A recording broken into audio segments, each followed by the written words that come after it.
Alright, so boom, check it. Now ain't that how every great story start out? Now why would mine be any different? These are the Chronicles of Mike Murphy.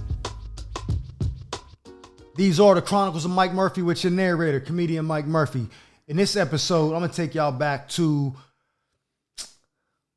August of 2020 during the pandemic. So now everybody knows the world shut down, gyms closed, everything was, on a halt. Now during that time, I gained a lot of extra weight because I couldn't work out. And I mean, that's no excuse. I mean, I was at the house eating fast food every day, all that, but I didn't like how I felt. So I said, you know what? Outside is free. You can exercise outside. I went to the playground a couple times to do like some pull-ups and push-ups and like little circuits, like some little CrossFit work. It was nasty work. I couldn't do it. I didn't like how I felt. It just wasn't for me. I said, I got to figure out some way to lose this weight and get back in shape. So then I had the idea of, let me buy a bicycle. You could ride the bike path along the beach. I get some mental clarity, exercise. I'll lose the weight like that. So I start digging in, researching. So I go out and buy a bike at Cannondale. I buy this bike.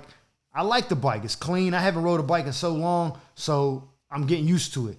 The first day I go out, I think I rode like 13 miles or something. And I was like, oh, okay, I'm doing better or whatever. You know what I mean? The second day I go out, I think I rode like 16 miles. I'm like, okay, I'm pushing myself. Now, the third day I didn't go out because my ass was on fire, pause, because I had the wrong seat on my bike. I had a real skinny, narrow, hard seat, and it was just chafing my ass like crazy to the point where I couldn't even sit on it the third day in a row. So I started doing some research, find out I got the wrong seat. They got to measure your ass cheeks to find out what size seat you should have. Like, I didn't know that. When I was a kid, I just rode whatever bike, just put a seat on it. It didn't matter. We was doing stunts and riding wheelies and jumping off of bricks with ramps made out of wood and shit. Like, we weren't getting seats measured. So I didn't know. So I finally get the right seat, a real soft gel seat, because I'm like, man, I can't be having cakes like that. I feel like I got some violation, and I don't like that.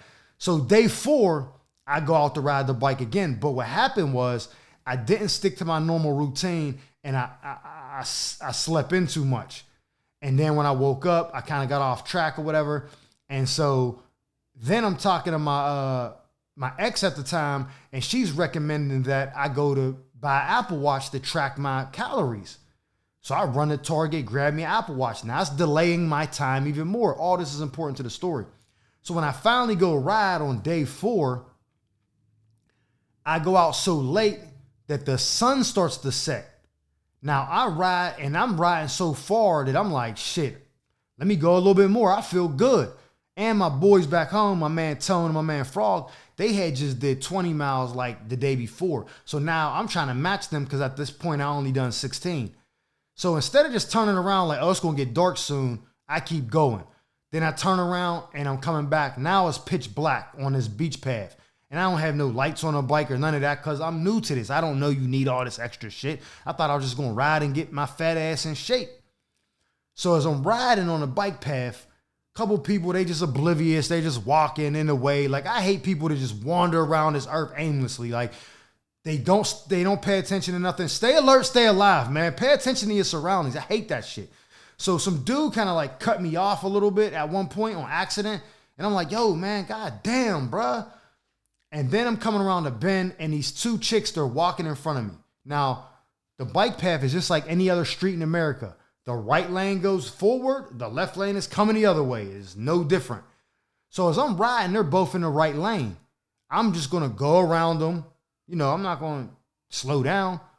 I start to go around them. The one chick just steps over. Like, it wasn't intentional, but it was like, what are you doing? Like, what the fuck is wrong with you? Pay attention. She steps over, and I'm like, oh, shit, what the fuck is wrong with you, you goofy-ass bitch? Move. She's like, fuck you, nigga. She starts talking crazy. I'm irritated because I don't have time for people who don't got no common sense. And you're just drifting off. Like, stop that shit, man. I'm getting irritated again just telling y'all. So I'm like, man, fuck you, bitch. I go around the bend, and it's so dark that when I'm going around the bend, my front tire hits the sand. Like, I go off the path a little bit because I can't see. Now, I'm going to tell you right now, the bike didn't come to a slow stop or coast. It stopped immediately when that tire sunk into the sand, and I flipped over the handlebars and I land. Now, when I land, Half my body lands in the sand and the other half lands on the concrete. I smack my head on the concrete on one side, and then I roll over. I'm sweating, so I got sand all over my beard, my face. I go to rub my head. I'm like, damn, I got sweat all over my head. My arm is hurting like crazy. Like, it feels ridiculous. And the handlebars on my bike are broke. Like, they're bent all up. I'm 5 miles away from the whip. And them shorties, oh, they're coming around the bend now, and they're going to see that I just got dusted. So I'm trying to hurry up and get the fuck out of there so they don't be getting their little laughs off on my, you know what I mean, my pain. I jump on a bike. I pedal to the car. I put it, on the whip. I go home. I shower. And when I get there, I realize the sweat that's on my head is not sweat. My shit is leaking blood everywhere. I cracked my head open on the concrete. But my head is so goddamn big that I just didn't feel like it didn't feel as bad as it actually was. So I got blood all on my head when I get to the house, sand everywhere. I take a shower. And I'm the type of dude that was like, I'm going to just sleep it off. And if it hurts in the morning, I'll go get it looked at. But the next morning, I was flying back to Pittsburgh to pick up my daughter because she was there for the summer. So I don't know if you guys know this, but anytime you get into the high elevation, it increases inflammation and stuff like that. So if you already got something, it will cause swelling and stuff.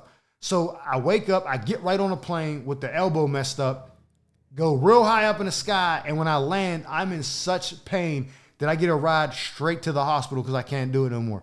They do x-rays, my elbow is broke. So I broke my elbow, I busted my head open, smashed my bike up, all because I was trying to lose weight and was talking crazy. And I thought that was instant karma. Me calling that chick a bitch and screaming at her was my karma because that happened like 10 seconds later. So I had a sling on my arm for 8 weeks, broken elbow, and all because I couldn't keep my ass off the bike path trying to compete with my boys back home to do 20 miles. These are the Chronicles of Mike Murphy. Until then, y'all be safe.